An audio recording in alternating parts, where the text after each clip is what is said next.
Here's the most upsetting thing if you're a Denver Broncos fan. Russell Wilson is so much better this year. Yeah. Like Sean Payton has had the Sean Payton impact on Russell Wilson. He is not really part of the problem right now. Everything else is the problem. You know Sean as well as anybody. I know Sean. At what point is he saying, "Son of a, what do I have to do here? And what have I gotten myself into? And is it fixable?" Well, I don't think he's thinking that, because I think with the year off, he really just dove right full in on coaching, and I think it's there for the long haul. Everyone knew, except some people out there that thought, hey, they're just going to turn this around right away. Like, the team wasn't great, okay?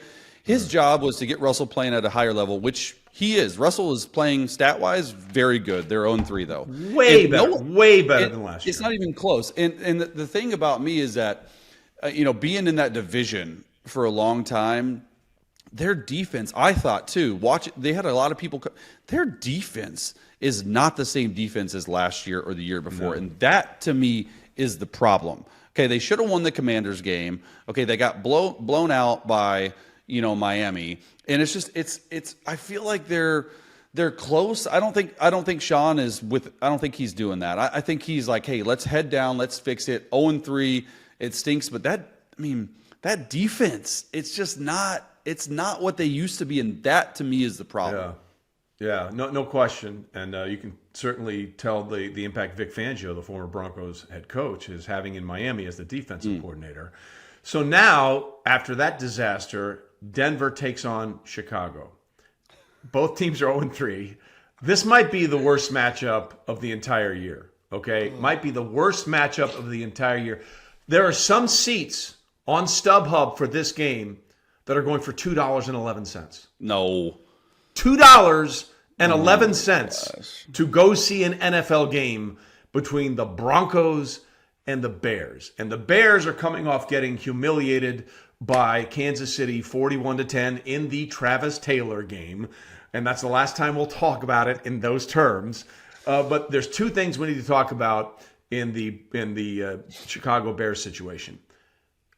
The idea of Justin Fields playing instinctually and thinking less, that didn't work. They have a problem, Chicago does.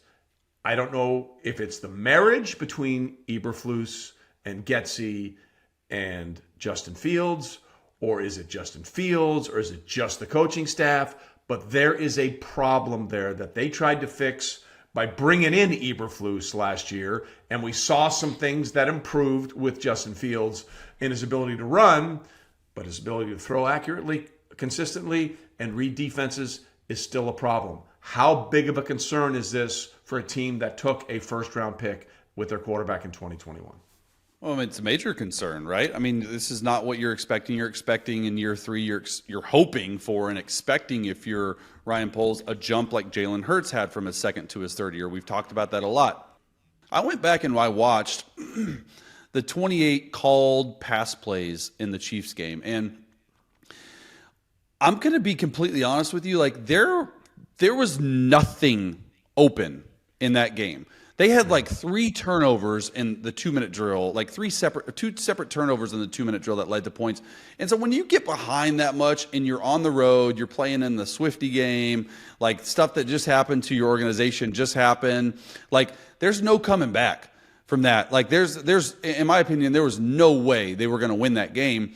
And to get blown out the way they did, obviously not great, but now it's time. This is a winnable game for the Bears. And I think that what happened against the Bears and the Chiefs, I mean, I think it was a little bit of both. Justin holding onto the ball, I think it's the coaching over there, like just everything they drew up, the Chiefs had an answer for. And that's sort of tough, but you're also playing against the Chiefs defense, so you're not going to feel good about yourself after that anyway. And so I think this Broncos Bears, I mean, it's literally win or go home. It sucks. 0-3, you can't come back from, but if you end up going 1-3 versus, I mean, I don't know. I'm going to watch it just because I think the quarterback play is interesting. I want to see what Russ does and what they have going on. I used the word interesting right there. Okay, I didn't say cool or good. I said interesting, and I do want to see what Justin Fields much in the same way a car wreck can be interesting. Right?